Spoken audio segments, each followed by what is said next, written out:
Baik, sahabat-sahabat Sedharma seluruhnya, selamat siang, selamat pagi, selamat malam, dimanapun Anda berada, jam berapapun. Terima salam Buddhis dari kami, Namo Buddhaya. Salam sehat semuanya, salam bahagia. Kita berjumpa kembali di podcast Generasi Muda Wihara Samhita Bahagia. Hari ini kita kedatangan juga seorang tamu, Ko Effendi Pangestu, seorang coach, seorang trainer, dan juga seorang penggiat Buddhis. Mungkin boleh Ko memperkenalkan diri secara singkat kepada audiens kita di YouTube. Silakan Ko Effendi. Oke. Salam kenal ya. Jadi saya perkenalkan diri secara singkat saja. Jadi saya Effendi Pangestu. Kalau nama Buddhis saya Dhamma Mitra. Ya, cuman saya jarang pakai nama Buddhis saya. Saya lebih kenal dengan istilah panggilan Coach Effendi. Jadi saya seorang coach, seorang trainer, dan juga seorang konsultan. Ya, bidang yang saya handle adalah di bidang sales, service, dan untuk training di bidang marketing dan customer service, dan juga untuk consulting itu saya banyakkan di manajemen. Ya, untuk coaching saya di bisnis dan life coaching. Saat ini saya masih seorang profesional di sebuah perusahaan importir, dan ya pekerjaan coach ini juga sebagai hobi saya, ya, karena saya dari dulu tertarik dengan dunia pendidikan dan juga dengan dunia coaching. Jadi berbagi ilmu dan juga membantu orang mencapai goalnya itu bagi saya itu sebuah kepuasan tersendiri, ya, di luar materi. Jadi terjun jadi trainer ini mungkin sudah karena saya sudah jadi guru les sejak saya masih SMA. Jadi saya sudah punya pengalaman mengajar yang cukup lama, dan saya juga pernah jadi dosen paruh waktu di sebuah universitas di Medan selama 3,5 tahun. Terakhir saya memilih untuk memutuskan menjadi trainer. Ya, trainer untuk di bidang sales sama service. Nah, karena bagi saya mungkin saya lebih tertarik untuk mengajar di dunia korporasi dibanding dengan dunia edukasi. Itu kira-kira perkenalan singkat saya. Baik. Oke. Pak Effendi, kan ini mungkin audiensnya banyak anak-anak muda. Karena ini kan organisasi generasi muda Wihara Samhita Bahagia. Mau nanya juga, paling basic untuk sebuah organisasi. Kan kita pergantian generasi ke generasi, sekarang mungkin dipimpin oleh generasi Z, nantinya dilanjutkan generasi Alpha. Yes. Manajemen untuk organisasi Buddhis, kira-kira apa masukan yang bisa Ko Effendi berikan? Atau apa kira-kira kiat-kiat yang harus bisa kita mulai dari yang paling dasar, jadi supaya anak-anak muda ini yang betul-betul bisa menjalankan roda organisasi ini dengan baik? Silakan Ko. Oke. Sebelumnya mungkin saya tegasin ya, keuntungan dari berorganisasi di wihara itu sebenarnya apa? Ya. Jadi mungkin banyak orang yang berpikir saya ke wihara itu organisasi berapa gitu. Ngambil waktu di organisasi di wihara tanpa ada bayaran, ya. Bahkan katanya imbalannya nanti di kehidupan mendatang. Nah, tapi secara ekonomis kan tidak ada. Lebih banyak malah kadang-kadang Anda harus berhadapan dengan izin orang tua, berhadapan dengan masalah finansial. Tapi sebenarnya berorganisasi di wihara sejak dini itu membantu Anda, ya, mungkin adik-adik sama teman-teman sedharma, untuk memulai mempersiapkan diri Anda untuk memasuki dunia karir ataupun dunia usaha. Jadi begitu Anda sudah tamat kuliah, Anda sudah memulai karir ataupun usaha, Anda masuk ke dunia, kalau katanya adalah life university, ya, universitas kehidupan yang nggak ada tamat-tamatnya, kecuali Anda tamat kalau karma baik Anda di dunia sudah habis, itu tamat. Nah, di sana Anda kan, kalau Anda pernah berorganisasi sebelumnya, Anda akan lebih siap untuk menghadapi dunia kerja maupun dunia usaha. Itu sesuatu hal yang bagus. Ya, kalau gapnya memang setiap generasi tentu ada gapnya. Ya, setiap generasi, baik generasi Y, generasi Z, generasi milenial, dengan sekarang generasi Alpha, tentu ada kriteria berbeda-beda. Nah, untuk manajemen organisasi Buddhis seperti ini, ya tentunya kita harus mengikuti perkembangan zaman. Ya, jadi dulu di zaman saya sebagai seorang pengurus organisasi Buddhis mungkin masih komunikasi itu masih susah banget. Dulu nggak ada nama handphone. Ya. Jadi dulu itu saya masih ingat di organisasi kalau mau berkomunikasi dengan orang lain, itu kami biasa harus menyampaikan pesan-pesan di mading. Kalau tidak mau menyampaikan secara langsung, jadi kita menulis pesan di mading, kita tempelin kepada si Anu gitu loh. Pesan saya ini, nanti dibalas lagi di sana. Nah, ada keseruan tersendiri. Kalau di zaman sekarang saya rasa itu kurang efektif. Karena zaman sekarang kan komunikasi sudah bisa melalui WhatsApp, melalui medsos dan sebagainya. Jadi tentu kita harus mengikuti perkembangan dari teknologi ini juga. Di zaman dulu mungkin zaman-zaman dahulu mungkin lebih banyak melibatkan kegiatan yang banyak terlibat secara fisik. Ya. Kalau dulu di organisasi wihara kami banyak mengadakan lomba-lomba seperti lomba melukis, lomba olahraga, ya lomba bulu tangkis, tenis meja dan sebagainya. Sedangkan di zaman sekarang mungkin yang melakukan ya kayak melukis, tenis meja itu sudah agak jarang ya. Iya. Nah, zaman sekarang kan generasi zaman sekarang banyak yang kita bilang adalah generasi yang melek teknologi. Jadi mereka terbiasa dengan gadget, ya. Nah, mungkin kita bisa melibatkan mereka itu seperti mengelola medsos, ya seperti yang mungkin di wihara ini lakukan ya. Jadi seperti podcast, kita melibatkan mereka dalam podcast, atau mungkin karena saya percaya generasi zaman sekarang banyak terlibat dengan namanya game online. Ya. Nah, mungkin bisa mengadakan pertandingan game online, ya dengan hadiah mungkin ya nggak usah besar-besar, tapi ya adalah gitu. Atau mungkin lomba kreativitas mendesain brosur mungkin untuk acara waisak. Nah, kita harus mengikuti perkembangan seperti ini. Kalau kita masih mengikuti cara kita mengorganisasi sebuah muda-mudi di zaman 90-an, di zaman 2024 ini tentu berbeda banget. Jadi tentu ikuti. Siap. Mereka hobinya apa? Nah, karena hobi digital. Nah, kita coba mengorganisir mereka untuk melakukan sesuatu yang secara digital. Seperti mungkin membuat Instagram, ya, atau membuat medsos, atau membuat suatu kelompok digital, atau mungkin membuat video-video digital, ya seperti itu. TikTok, zaman sekarang TikTok tuh yang influence-nya itu luar biasa. Nah, mungkin bisa lebih ke arah sana. Nah, edukasi zaman dulu mungkin banyak melibatkan dengan buku. Kalau saya percaya zaman sekarang ini kalau muda-mudi yang punya hobi baca buku itu dikit banget. Ya, mereka lebih suka menonton video biasanya. Nah, mungkin kita bisa beralih untuk sharing dharma atau melakukan edukasi tentang Buddhis itu mungkin melalui video. Ya, video di medsos, di Instagram, di TikTok dan sebagainya.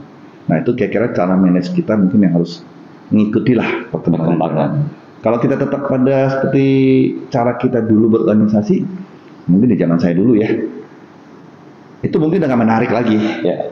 Karena kami dulu kalau mau cari informasi ya harus baca buku, ya harus baca Tripitaka. Kalau mau cari sesuatu harus baca tentang suta-suta, ya Dhammapada, kami harus buka Dhammapada dan sebagainya. Jadi zaman sekarang Anda mau cari informasi tentang Buddhis, misalnya mau cari tahu tentang riwayat Sang Buddha, yang murid-murid utama Sang Buddha, Anda tidak perlu buka buku. Cukup hanya klik Google. Anda bisa dapat informasi. Jadi tentu kita harus mengikuti perkembangan teknologi. Nah, itu kira-kira bisa menurut pendapat saya seperti itu. Oke. Ko kan salah satu kepakaran Ko itu juga di bagian emosional, kecerdasan emosional. Nah, mungkin salah satu problem yang sering juga kita jumpai anak-anak generasi sekarang ini ya terkait mental health issue ya, Ko. Artinya ada ungkapan menarik entah anak-anak zaman sekarang tuh mentalnya tipis tisu. Nah, jadi mungkin cara kita memberitahu, cara kita memberi informasi itu menurut kita tidak ada yang salah, tapi mereka sangat mudah misalnya sakit hati, ini menyinggung perasaan saya. Nah, Itu kira-kira bagaimana pandanganku terkait mental ataupun secara emosionalnya anak-anak zaman sekarang ini? Oke. Nah, memang ada penelitian yang menunjukkan bahwasannya dari generasi ke generasi ya, dari generasi Y, generasi Z, generasi milenial sampai ke generasi Alpha sekarang ini, itu memang ada sedikit penurunan ya di dalam kecerdasan emosi. Ya, jadi semakin generasi semakin terkini, kecerdasan emosional itu semakin menurun. Nah, itu banyak faktornya sebenarnya. Faktornya juga karena keluasan ya kegampangan seseorang untuk mendapatkan informasi ya, karena anak-anak zaman sekarang itu lebih gampang terpapar dengan informasi-informasi yang salah, yang misinformation, dan kadang-kadang karena mereka belum punya pengalaman dan pendidikan cukup, kadang-kadang mereka menyerap informasi yang salah sehingga mereka terpengaruh. Kalau zaman dulu kita untuk mendapatkan satu informasi itu kita harus mencari sumber yang terpercaya. Sedangkan di sekarang kadang-kadang kelemahan dari kegampangan untuk mencari informasi itu adalah sumber informasi itu sendiri valid tidak. Nah, zaman sekarang kan banyak hoax, hoax, kemudian banyak challenge yang kelihatannya itu memang menantang, tapi sebenarnya merugikan. Ya, bahkan saya baca sampai ada anak-anak yang karena meniru tantangan di TikTok menghentikan bus, truk sampai tertabrak. Ada yang sampai mencekik diri untuk mendapatkan sensasi itu, terakhir meninggal. Nah, banyak sekali. Ada yang makan ya sampai banyak, terakhir masuk rumah sakit meninggal. Nah, itu misinformasi. Jadi akibat dari gampangnya informasi diperoleh itu terjadi juga penurunan dalam mental. Nah, cara mendidik anak juga sama. Dan dulu kalau kita dipukul orang tua kita mana berani lapor. Karena kalau malah lapor malah ditambah lagi gitu loh.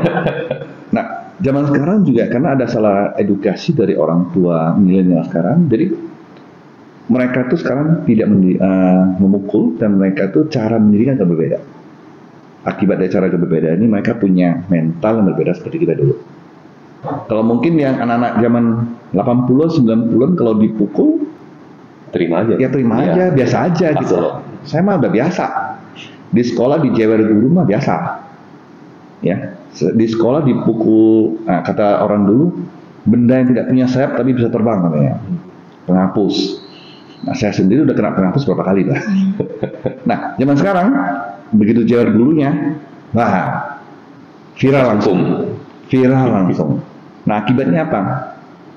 Emosi yang terkandung dari anak itu, definisi atau persepsi yang diambil oleh seorang anak itu berbeda. Saya kalau dapat bullying secara fisik, saya bisa lapor. Jadi istilahnya saya ada, ya, yang di belakang saya ada orangnya gitu loh. Jadi saya lakukan apa ya saya oke aja. Yang penting saya lakukan apa, orang tua saya kan membela saya. Saya walaupun salah, saya cuma boleh dimarahin.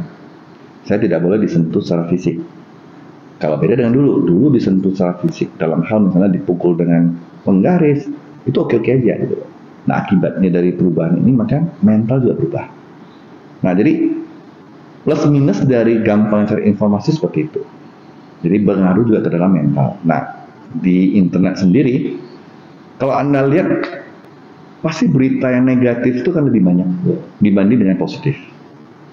Karena memang manusia lebih kepo dengan hal-hal yang negatif. Nah, coba mungkin teman-teman Sedharma lihat, kalau di YouTube konten tentang hal yang mendidik, konten tentang hal yang bagus, yang misalnya ceramah para bante, para biku, itu view-nya dikit. Iya, setuju. Tapi coba video YouTube tentang gosipin orang, gosipin artis terkini, gosipin hal-hal yang terkini, itu bisa viewer banyak banget.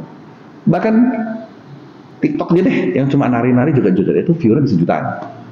Sedangkan mungkin viewer video Bante yang benar-benar mendidik ini kan sampai jutaan.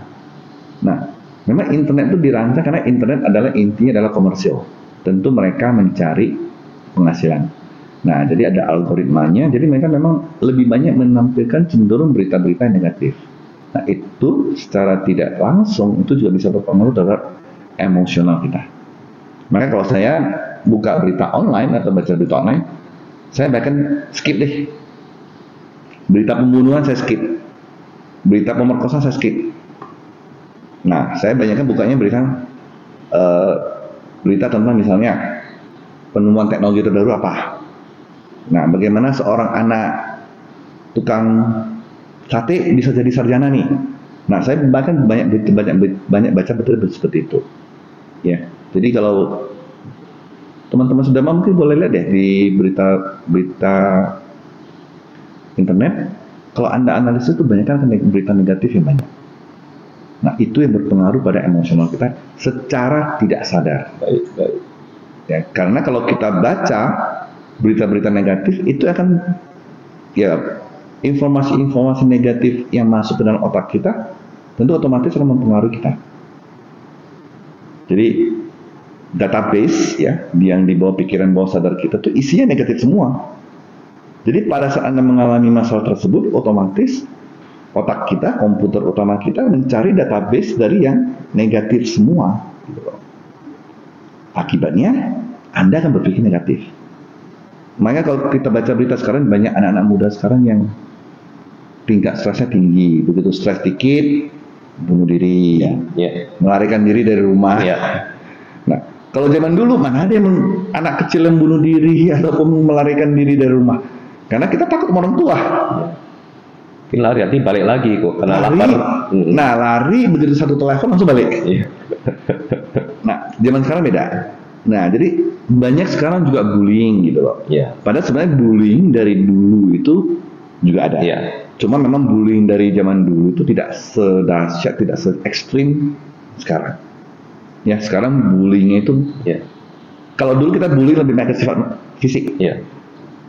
Misalnya ada yang lebih gede tubuhnya, ngajak berantem. Tapi setelah berantem temenan gitu kan? Nah, sekarang kalau zaman sekarang bullying di sekolah itu lebih bersifat secara mental. Jadi dia jelek-jelekin kamu, dia main medsos jelek-jelekin kamu, mau ngomongkan, nah itu mainnya ke mental. Nah, akibatnya generasi sekarang itu kita kesehatan mental itu semakin menurun. Jadi efek dari gampang cari informasi seperti itu. Ya, asupan-asupan secara digital itu kita saring. Seharusnya disaring, tapi justru banyak yang tidak teredukasi untuk menyaring. Akibatnya semua yang masuk itu adalah yang negatif. Nah, padahal seharusnya kita itu harus memperbanyak informasi yang positif. Jadi begitu kita menghadapi satu masalah, otak kita, komputer kita itu kan mencari database yang informasi yang positif. Makanya kami selalu, kami para trainer, para coach selalu menghimbau klien kami ataupun para peserta training kami itu untuk selalu membiasakan diri mencari informasi yang positif. Ya, karena informasi negatif boleh, cuma frekuensi diturunin. Bukan berarti, coach kalau gitu saya nggak boleh baca dong berita negatif semua, agak juga. Cuma mungkin perbandingannya diturunin. Misalnya yang positif 10, yang negatif cuma 1. Jangan kebalikan. Yang negatif 10, yang positif 1, ya gawat gitu. Jadi begitu Anda ketemu masalah, Anda langsung otak kita, pikiran itu kan sebenarnya sangat cerdas. Jadi dia akan langsung ngambil yang database-nya negatif. Akibatnya tindakan Anda negatif, kelakuan Anda juga negatif, pola pikir juga Anda negatif. Itu kenapa makin generasi itu akan menurun. Nah, karena zaman dulu juga orang tua mengedukasi orang itu berdasarkan ilmu turun-temurun. Jadi papa saya edukasi saya seperti ini, saya edukasi anak saya juga seperti ini. Tapi zaman sekarang orang tua milenial kan mereka banyak ikut seminar atau lihat YouTube, lihat TikTok. Nah, mereka cara edukasi mereka juga berbeda. Akibatnya ya seperti itu. Mereka bilang mendidik anak sekarang itu lebih susah daripada mendidik anak dulu. Tidak sepenuhnya salah, tapi juga tidak benar. Ya, kita hanya perlu tahu caranya gimana. Kalau Anda menghadapi anak generasi alpha dengan cara anak generasi Z atau Y, tentu nggak masuk. Ya.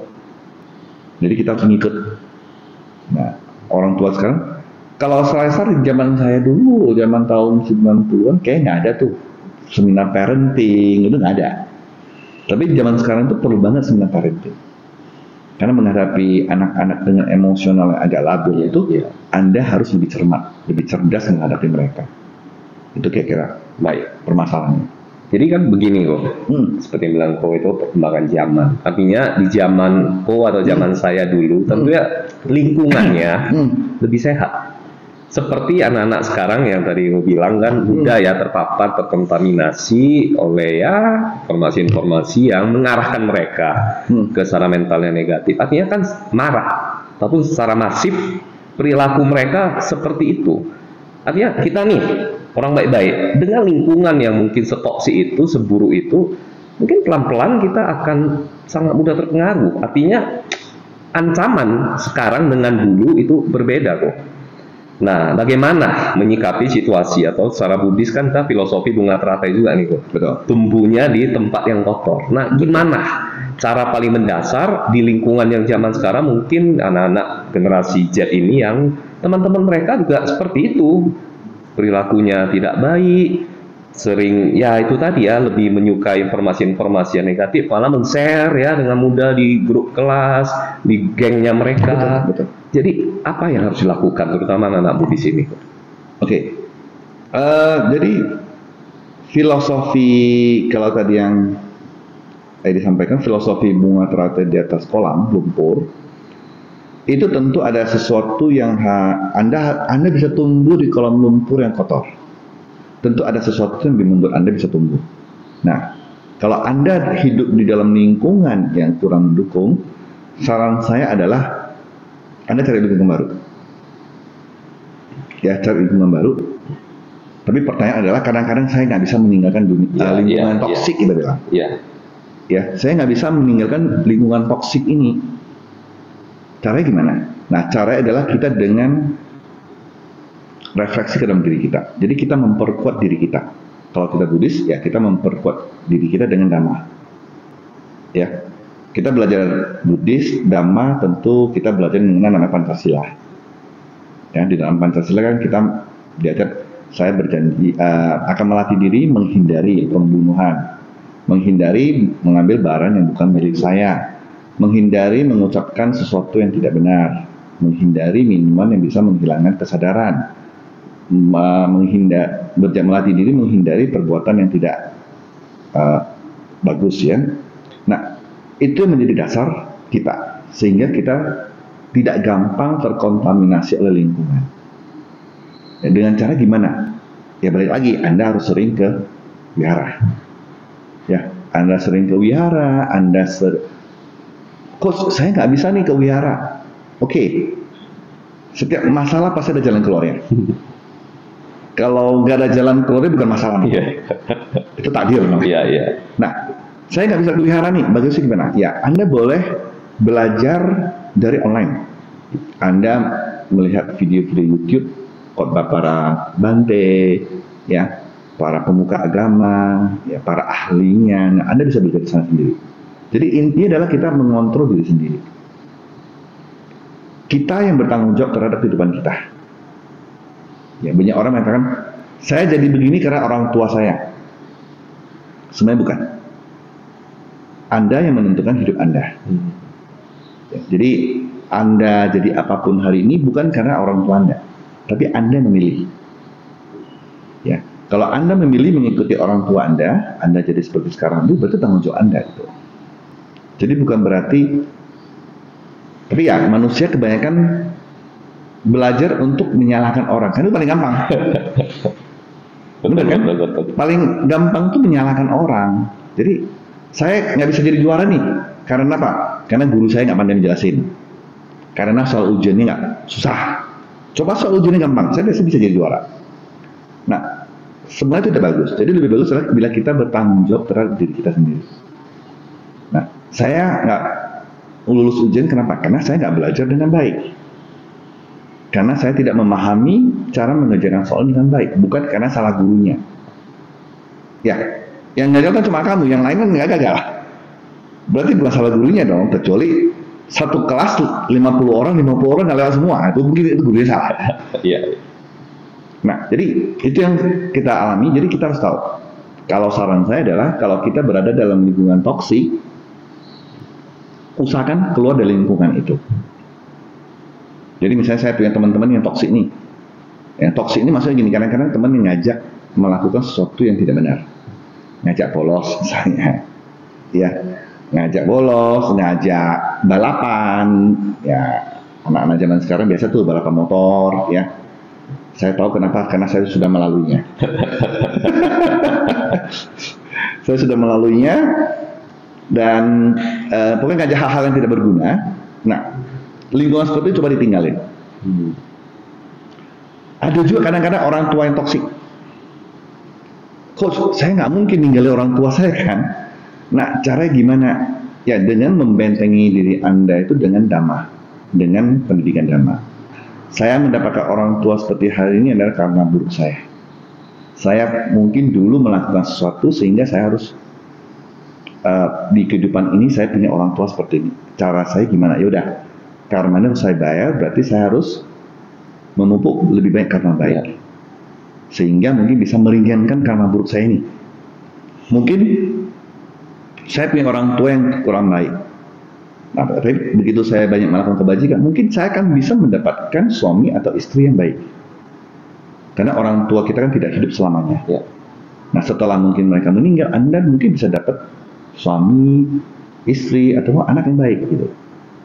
Nah, jadi kalau ini Anda dalam lingkungan toksik, segera keluar. Kalau memang Anda tidak bisa keluar dari sana, tidak memungkinkan untuk keluar dari lingkungan itu, bagusnya adalah Anda memperkuat benteng Anda. Ya, dengan belajar dhamma, ya, dengan lebih banyak mendengarkan khotbah Dhamma Desana, khotbah para biku, para bante, para suku, atau kalau misalnya Anda punya karma baik, Anda bisa berguru dengan mereka, itu juga lebih bagus.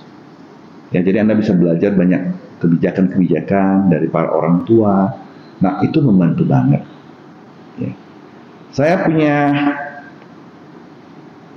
pengalaman, punya teman yang dulu juga tinggal di lingkungan yang tidak baik, tapi sekarang dia sukses. Nah, itu tidak semua orang yang tinggal di lingkungan jelek itu pasti gagal, tapi kebanyakan adalah kita gampang terpengaruh. Kalau Anda tinggal di lingkungan yang mayoritasnya pencuri, karena kalau Anda di sana ya ngomonginnya tiap hari tentang mencuri kan, otomatis Anda akan terpengaruh gitu loh. Tapi tidak 100%, ya, tidak 100%, tapi sebagian besar. Jadi lebih bagus Anda keluar dari lingkungan itu. Tapi misalnya Anda tinggal di lingkungan pencuri, tapi Anda nggak mungkin kan pindah.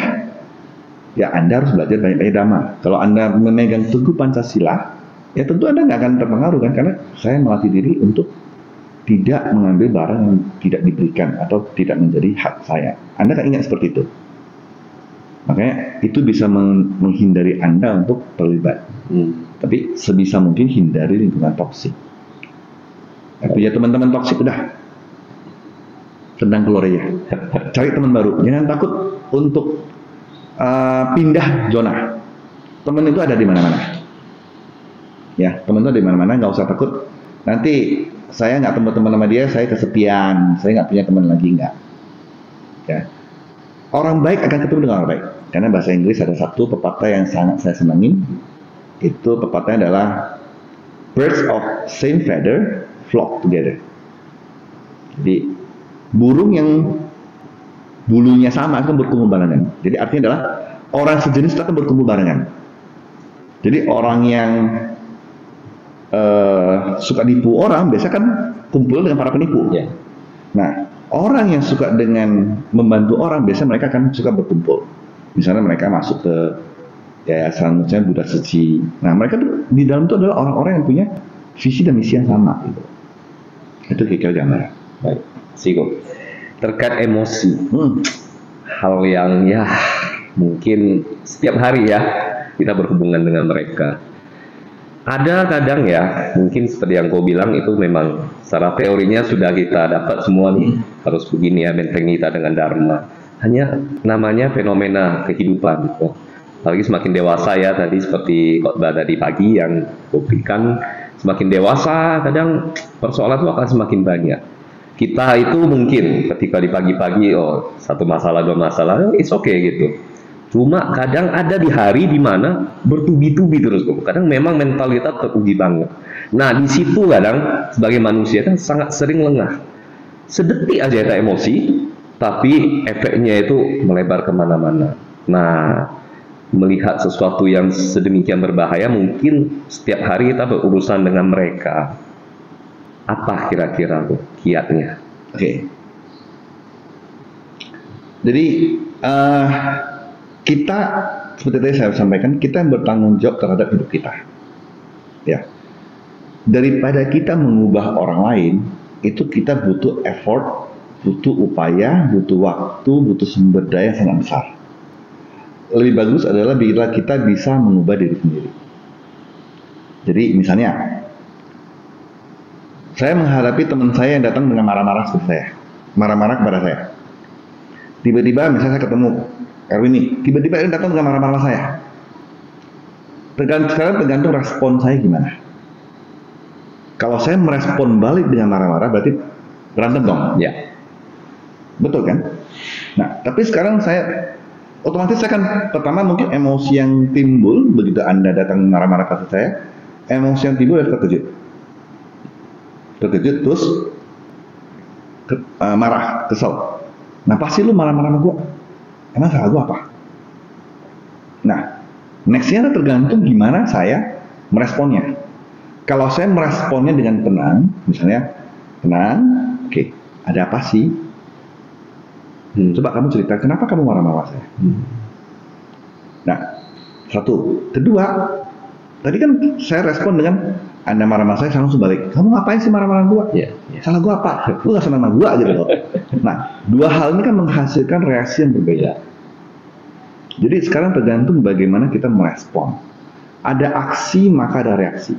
Jadi kalau biasa saya mengatakan adalah kita mengubah aksi kita, maka reaksi orang berbeda. Jadi saya menghadapi orang marah-marah, kalau saya tenang, orang juga akan ikut tenang biasanya. Tapi kalau saya orang yang datang marah-marah, saya ikutan marah-marah, meledak. Sama seperti kalau kita lagi sedih, Anda lagi sedih nih, Anda ketemu dengan teman yang sama-sama sedih, ya udah, nangis barengan. Nangis barengan kita gitu loh. Tapi begitu kita sedih, kita cari teman yang cheerful, yang riang gitu. Otomatis pelan-pelan rasa sedih kita juga akan terkikis. Karena kita terpengaruh. Jadi tergantung kita. Kita seperti saya bilang tadi, kita bertanggung jawab penuh terhadap diri kita, termasuk terhadap emosi kita juga. Jadi cara kita merespon terhadap orang itu menentukan respon orang kita gimana. Nah, jadi Anda hadapi teman yang pemarah, jangan ikutan marah-marah, ya berantem jadinya. Nah, coba bayangin Anda marah-marah dengan teman yang kalau dimarahin diem aja liatin Anda. Anda bisa marah nggak? Nggak akan bisa marah. Ya, tapi jangan bila datang teman marah-marah, Anda senyum-senyum. Ya makin meledak ya gitu.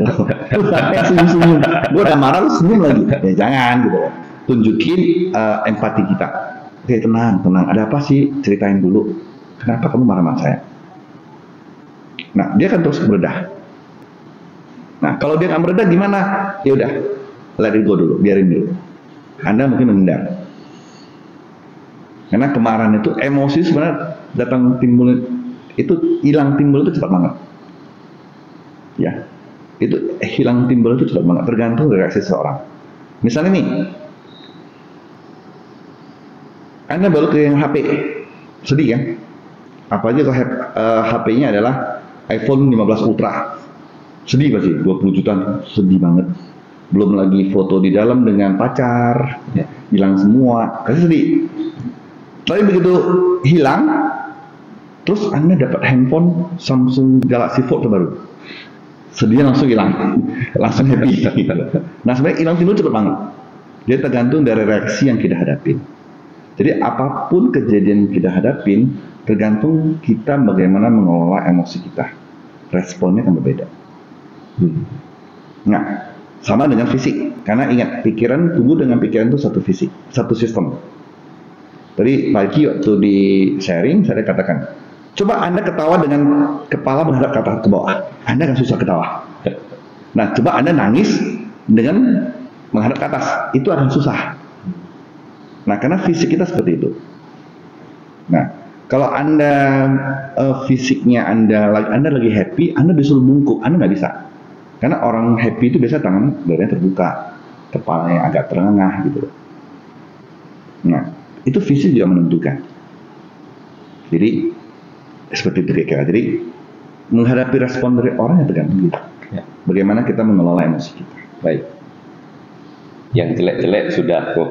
Saya mau coba ke masalah kebahagiaan. Oke. Bukankah setiap manusia dilahirkan untuk mengejar kebahagiaan? Setiap agama mengajarkan kebahagiaan. Kadang dengan semakin ingin mengejar kebahagiaan, justru kita semakin tidak bahagia. Ekspektasi yang terlalu tinggi nih kadang kok, malah membuat kita kadang down. Menurut kok, apa sebenarnya definisi kebahagiaan? Secara sainsnya, secara ilmiah, atau dari segi Buddhis itu, apa kebahagiaan itu sih kok? Nah, kata kuncinya tadi yang harus sebutin, mengejar. Ya, ekspektasi itu kata kuncinya. Jadi kita sebagai umat awam ya, yang belum mencapai kesucian, tentu kita masih tidak lepas dari namanya loba dosa moha. Ya, itu kita tidak bisa lepas. Kita masih punya. Bahkan tingkat kesucian yang sudah pertama, kedua, ketiga, setapannya itu masih ada, cuma semakin berkurang. Nah, justru karena ada ekspektasi kita yang terlalu tinggi, kadang-kadang kita terlalu menghadapi kekecewaan. Tadi di sharing pagi saya pernah mengatakan, kalau kita hidup di masa mendatang, kita akan banyak mengalami kebimbangan, kekhawatiran, dan ketidakpastian. Yaitu karena kita mengharapkan ekspektasi. Nah, hidup itu rumusnya adalah jika titik-titik, maka saya akan titik-titik. Nah, ini rumus yang membuat kita itu kadang-kadang nggak bisa bahagia. Jika saya punya uang banyak, maka saya akan bahagia.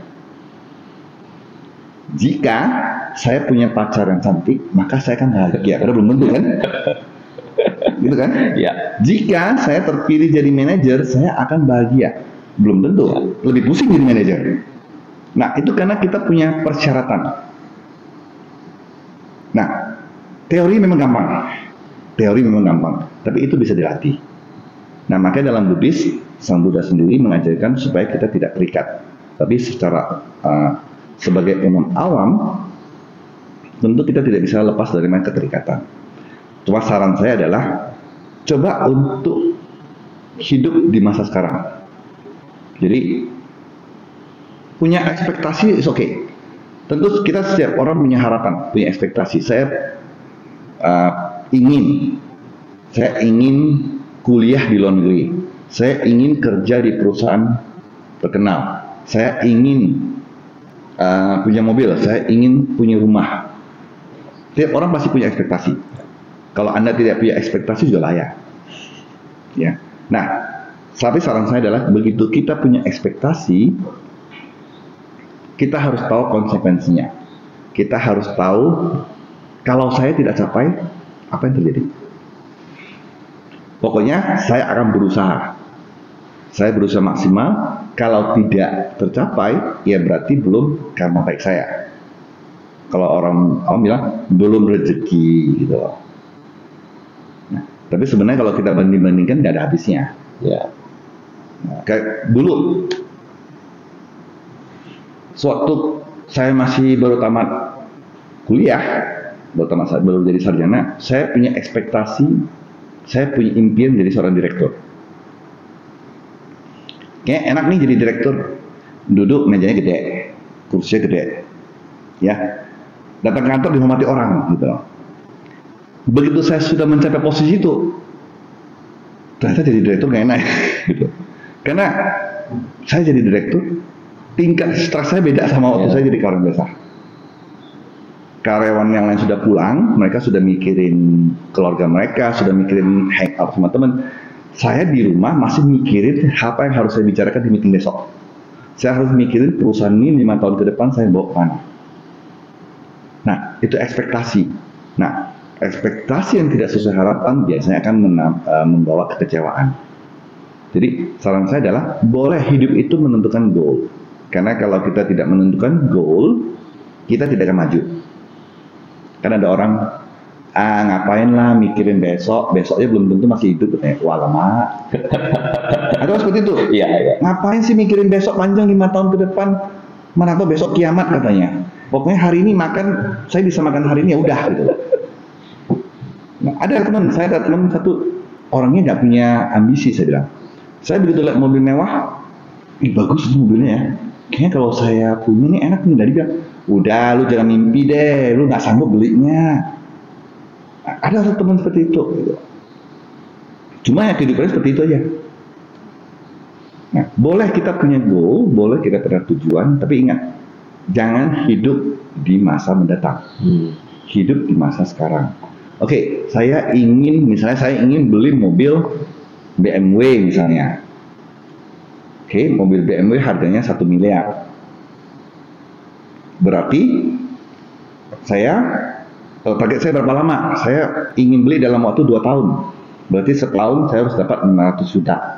Sebulan berarti saya harus dapat lebih kurang 40 juta.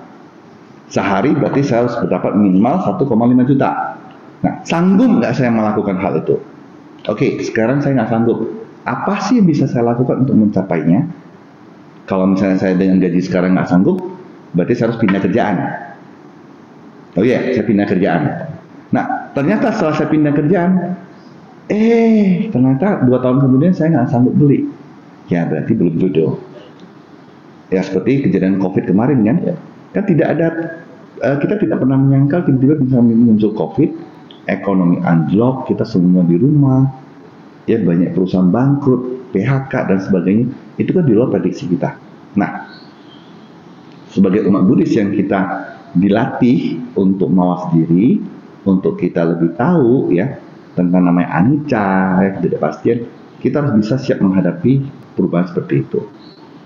Jadi boleh berandai-andai, boleh bercita-cita, tapi ingat harus pikir konsekuensinya apa kalau saya tidak dapetin. Ya udah, kalau nggak bisa beli BMW, ya Fortuner juga oke lah gitu loh.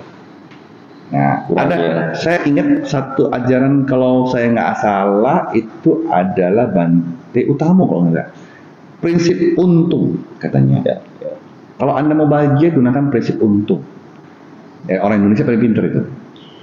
Jadi kalau Anda ketabrak mobil, untung ketabrak mobil, bukan ketabrak kereta api. Ya. Kalau Anda kecelakaan, untung cuma luka, nggak sampai putus tangannya. Udah putus tangannya, untung cuma putus tangan, nggak putus kepalanya. Nah itu untung. Iya.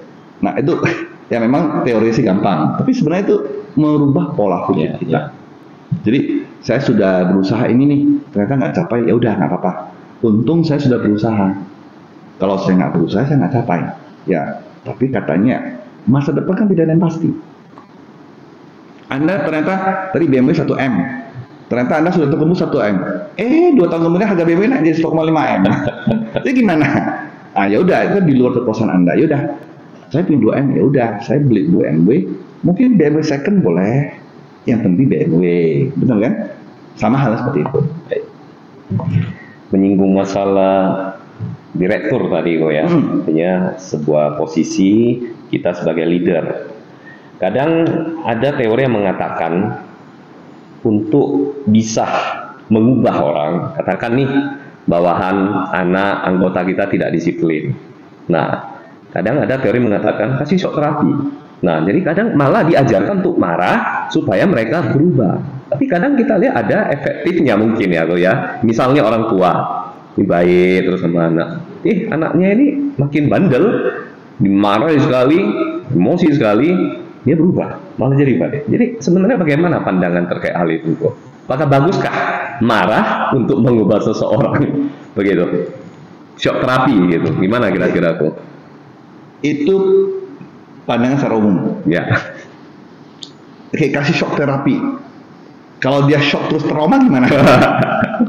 Kan masalah juga kan? Ya. Nah, sebenarnya harus case per case sih. Ya, case per case ya. Jadi tidak setiap orang itu kita harus kasih shock terapi nggak? Tergantung orangnya gimana.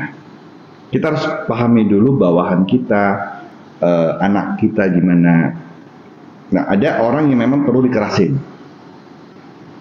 Ada orang justru dikerasin itu dia melawan. Dia harus diomongin dengan lembut. Jadi kita harus memahami dulu anak kita gimana, bawahan kita itu gimana. Ya, ada bawahan yang dimarahin terus menerus, dia berusaha kerja. Ada yang nggak usah dimarahin, dia malah bisa kerja. Nah, kita harus memahami. Jadi kalau dalam manajemen kita harus namanya need analysis. Karyawan itu sebenarnya butuh apa? Ada karyawan yang tidak butuh gaji tinggi, tapi dia butuh pengakuan. Nah, ada karyawan yang tidak butuh pengakuan, dia butuh gaji. Nggak apa-apa gue kerja jadi OB, yang penting gaji gue manajer. Ada yang nggak apa-apa gue jadi manajer, gaji gue OB juga nggak apa-apa gitu, yang penting gue manajer gitu kan. Nah, jadi kita harus pahami dulu. Anak kita juga sama. Kita harus sebagai orang tua kita harus memahami karakteristik anak kita seperti apa. Anak kalau dalam dunia parenting kita mengenal istilah anak itu adalah bentukan dari orang tua. Kan orang mengatakan bayi yang baru lahir itu seperti kertas putih. Nah, jadi kita yang menulis di dalamnya. Kalau bagi kami para mentalis, sebenarnya enggak. Bayi-bayi yang lahir itu dia sudah ada program. Nah, program bawaan dia cuma 2. 1, bayi tidak perlu diajarin kalau lapar dia bisa nangis sendiri. Kalau dia nggak nyaman dia nangis sendiri. Dan kedua, bayi tidak perlu diajarin untuk menyusui ASI. Pokoknya begitu dideketin dengan payudara ibu, dia bisa langsung tahu sendiri caranya gimana. Kan nggak perlu, dek, kamu cara ngasihnya gini ya, kan langsung diajarin kan. Nah, itu program bawaan. Tapi selanjutnya itu adalah hasil didikan dari orang tua dan dari lingkungan. Jadi anak itu sebenarnya adalah cerminan. Kalau saya sendiri, saya biasa melihat seorang anak, jadi saya bisa tahu itu cerminan orang tua seperti apa, keluarga seperti apa, karena cara didik dia anak seperti apa. Jadi sebagai orang tua kita harus tahu karakteristik anak kita seperti apa, kita mendidiknya seperti apa. Nah, kita harus tahu cara mendekatinya seperti apa. Anak kita, anak saya ini nggak bisa dibilang ini, nggak bisa diingin secara keras. Kalau saya marah-marah dia malah melawan. Ada tuh anak kecil yang semakin kita bilang jangan, dia makin ngetes kita. Nah, ada yang kita ngomongin baik-baik juga pelan-pelan dia juga sudah mulai berubah. Ada yang mau sampai di maki-maki baru bisa berubah. Nah, itu karakteristik. Jadi kita harus memahami. Karyawan juga sama. Jadi nggak selamanya harus kasih shock terapi. Ya, shock terapi trauma kabur dia. Ya. Tapi semisal kan kau bilang itu harus melihat karakter dari anak anggota bawahan itu. Semisal yang efektif itu adalah ketika kita marah. Artinya kita niatnya baik supaya mereka berubah. Cuma marah ini kan tidak baik. Hanya kembali ke yang tadi itu. Artinya ini jadi bertentangan ya, bahwa kita dikatakan kontrol emosi, kontrol amarah. Nah, tapi bagaimana ketika mungkin problemnya adalah jalan satu-satunya, misalnya gue harus marah, misal. Nah, ini gimana? Ini bertentangan akhirnya. Marah itu kan ada banyak level. Kayak ini setan nih, level 1, level 2, level 3, level setan gitu. Iya. Jadi sama. Marah itu nggak mesti harus teriak-teriak. Marah itu bisa Anda ngomong dengan bahasa itu. Ya. Bisa Anda ngomong dengan agak keras. Nggak mesti sampai Anda teriak-teriak, Anda sambil mukul meja, nggak mesti. Ya. Justru kalau kita melakukan hal seperti itu, kita pukul meja, yang sakit tangan Anda. Ya. Kita teriak-teriak, yang serak suara Anda. Ya. Dia mengerti apa tidak, belum tentu. Kenapa? Sebenarnya kadang-kadang kita salah menyampaikan informasi. Kita misinformation, kita sampaikan, sehingga persepsi yang dia ambil itu berbeda dengan apa yang mau kita sampaikan. Nah, kebanyakan terjadi adalah salah penyampaian informasi.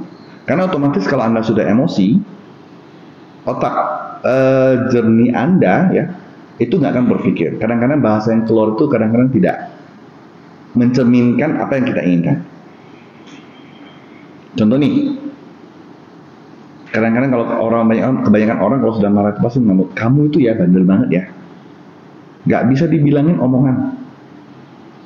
Ya, saya suruh kamu ini kamu nggak lakuin gitu. Padahal kan sebenarnya bisa. Saya ingin kamu melakukan ini, tapi kita bawa keliling dulu. Baru sampai sana. Akibatnya dia salah menginterpretasikan. Persepsi dia adalah Anda menganggap dia bandel. Nah, itu yang terjadi. Jadi pada saat Anda emosi, saran saya adalah coba redam dulu. Emosi itu boleh, tapi jangan sampai meledak. Ya, Anda marah boleh, tapi jangan marahnya sampai meledak, pukul meja atau balikin meja, lempar kursi, jangan. Tapi Anda boleh ngomong dengan agak sedikit nada tinggi, agak ketus, itu boleh.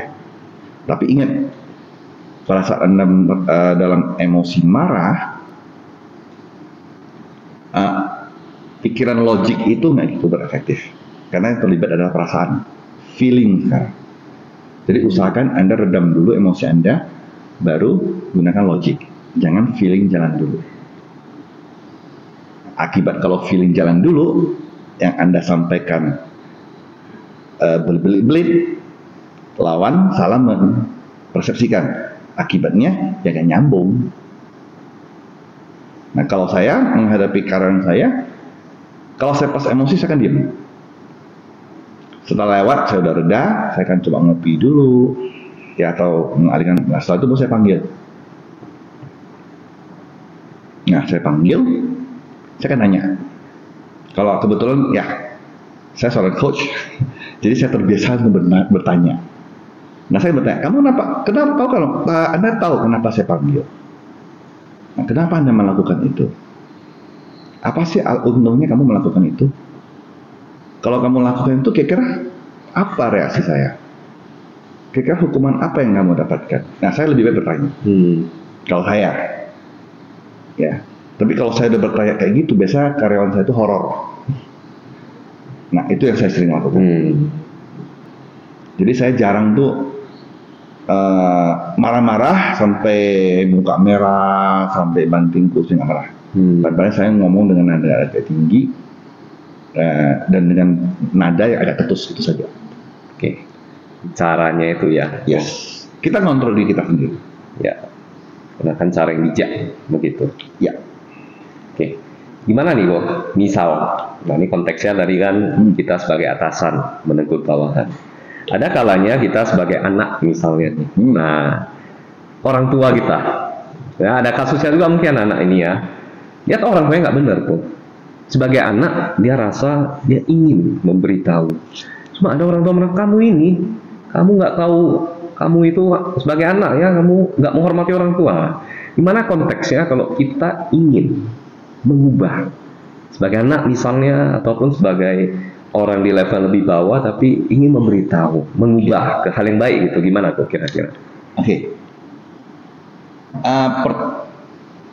Pertanyaan pertama adalah apakah orang tuanya bisa menerima dulu? Ya, ada orang tua yang terbuka terhadap masukan anaknya. Ada orang tua yang sifatnya otoriter. Jadi dia tidak bisa menerima masukan dari anaknya. Karena bagi mereka, anak itu dalam segi usia itu kalah sama saya. Dalam segi pengalaman kamu kalah sama saya. Saya lebih banyak makan garam dibanding kamu. Makanya mereka kolesterol, makanya mereka darah tinggi kan, kan? Nah, mereka merasa dari sisi otoritas, senioritas, dan mereka punya otoritas. Jadi mereka kadang-kadang susah menerima masukan. Tapi orang tua generasi milenial sekarang mereka banyak terbuka. Nah, kalau tipe papa mama saya dulu itu jarang.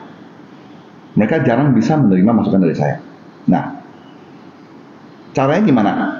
Kalau memang menurut kita itu tidak benar, boleh Anda coba sampaikan. Tapi begitu mental, ya sudah. Anda tahu itu tidak benar, Anda jangan turuti. Ya, Anda tahu yang dilakukan itu salah, Anda jangan mengkopinya gitu. Anda melakukan yang menurut Anda itu benar. Kalau Anda menyampaikan ke mereka, mereka mau menerima, itu bagus. Tapi kalau mereka tidak mau menerima, ya udah, tidak usah dipaksain. Karena Anda tidak punya otoritas untuk mengubah orang tua Anda. Anda tidak punya kekuasaan mengubah itu. Kecuali Anda sudah dewasa, Anda sudah punya berbisnis, Anda punya duit banyak, mungkin Anda punya wewenang untuk mengubah mereka. Tapi kalau Anda masih sekolah, Anda masih kuliah, Anda akan coba menyampaikan sesuatu ke orang tua itu biasa banyak kan ditentang. Kamu masih anak bawa kencur, kamu masih anak ingusan, kamu ngerti apa? Ya sudah, Anda sudah berusaha nyampain, dan jangan mengekspektasi orang tua Anda akan mendengarkan. Cuman saya sebagai seorang anak baik, saya akan menyampaikan. Kalau mereka tidak mau terima, ya sudah. Tapi saya akan belajar untuk tidak meniru. Contoh nih, tadi kita cerita, kalau orang tua zaman dulu suka main pukul kan? Kalau salah, itu biasanya tali pinggang terbang, sepatu terbang. Yang paling horor adalah kalau gantungan baju. Itu paling horor tuh. Sakit. Karena sakit banget gitu. Nah, saya sudah tahu memukul secara fisik itu kadang-kadang ada, apalagi ada orang tua yang suka menampar. Nah, saya sekarang terpelajar, saya tahu menampar itu punya resiko menimbulkan ketulian pada anak. Jadi, saya tahu itu salah dan saya tidak mau menirunya. Nah, anak saya sekarang nggak usah saya pukul. Saya ngomong keras dikit, nangisnya sudah seperti saya pukulin pakai apa gitu. Nah, tapi secara fisik ada, tapi secara fisik saya tidak pernah melakukan dengan tangan. Saya mungkin dengan karet. Saya panah waktu kecil ya. Kalau sekarang anak saya sudah SD, saya jarang memukul. Saya lebih banyak menggunakan bahasa kata-kata. Nah, jadi Anda tidak punya wewenang untuk mengubah mereka. Ya, Anda tahu itu salah, Anda jangan ikutin. Ya, misalnya Anda belajar di wihara, Anda belajar dharma, belajar apa? Kita tahu hal itu salah. Ya sudah, jangan diikutin. Jadi sampaikan boleh. Jangan ekspektasi terlalu tinggi. Papa mama saya pasti dengerin saya. Ya kalau mereka dengerin, ya bagus. Kalau nggak ada, ya udah, jangan diikutin gitu loh. Jangan menciptakan karma buruk Anda sendiri. Ya. Kita bertanggung jawab terhadap diri kita. Kita yang menciptakan, membuat karma kita sendiri, kita yang menuai, dan kita yang bertanggung jawab terhadap karma kita sendiri. Nah itu dia jawaban. Oh, tanpa terasa hampir 1 jam. Nah, closing statement nih, memang topik kita gaduh-gaduh ya, campur aduk semua. Ini menarik memang. Statement terakhir, saya ingin sebagai seorang senior yang berpengalaman, juga mantan aktivis Buddhis, kasih pesan dong ke anak muda calon pemimpin bangsa ini menyongsong generasi emas 2045 ya. Artinya generasi muda Buddhis juga harus punya andil. Apa kira-kira kalimat-kalimat bijak yang bisa menyentuh ke anak-anak muda Buddhis agar mereka siap menjadi pemimpin masa depan? Oke. Mungkin kalimat pertama adalah, ada yang sekarang terlintas di pikiran saya, ada 2 kalimat. Ya. Yang pertama adalah Anda yang bertanggung jawab terhadap hidup Anda, bukan orang lain. Anda sendiri menentukan masa depan Anda, ya, bukan orang tua Anda, tapi Anda memilih. Apapun yang terjadi, apapun diri Anda hari ini adalah hasil keputusan dari Anda. Ya mungkin waktu bayi beda, tapi sekarang Anda sudah dewasa. Ya. Anda sudah punya, sudah tahu, sudah mengerti untuk menentukan. Yang pertama. Kedua adalah hidup di masa sekarang. Ya, hidup di masa sekarang baru kita punya kemampuan untuk mengubah masa depan. Dan kita baru bisa berusaha maksimal untuk mencapai masa depan yang lebih baik. Kalau Anda hidup di masa depan terus, Anda akan selalu diliputi oleh kekhawatiran dan ketidakpastian. Kalau Anda tinggal di masa lalu terus, Anda akan selalu diliputi oleh kesedihan dan penyesalan. Dan apapun yang sudah terjadi di masa lalu itu tidak bisa kita ubah. Itu hanya dijadikan suatu pelajaran. Kita tidak bisa mengubah masa lalu. Yang kita bisa ubah adalah masa sekarang dan masa depan. Nah, itu dua prinsip yang saya pegang sampai hari ini. Ini termasuk prinsip hidup saya. Siap. Itu Mantap. kira-kira yang bisa saya sampaikan untuk teman-teman Sedharma. Luar biasa. Ko Effendi Pangestu, makasih banyak Sama-sama sudah bersedia juga. di tengah kepadatan jadwalku. Masih bisa hadir tengah-tengah kita secara offline. 4 tahun lalu masih secara online. Ini bisa hadir di tengah-tengah kita dengan karma baik yang luar biasa. Semoga kita berjodoh kembali, Ko. Sadu. Kalau ada waktu singgah ke tebing, mungkin boleh mampir ke Wihara Samira Bahagia, sharing-sharing ilmu ke adik-adik kita ini semua. Boleh. Siap. Saya dengan senang hati. Supaya ya penerus generasi kita ya. Ya, betul. Ya, adik-adik kita, generasi selanjut kita ini tetap ya bisa meneruskan ajaran Sang Buddha ya. Iya. Semoga ajaran Sang Buddha ini bertahan selamanya. Betul. Ya.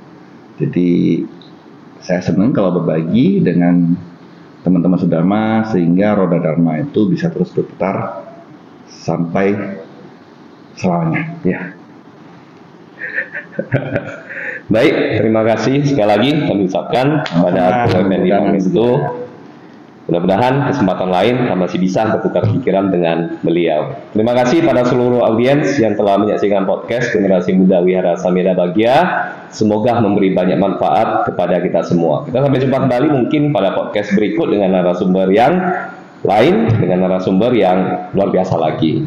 Terima kasih semuanya. Namo Buddhaya. Namo Buddhaya.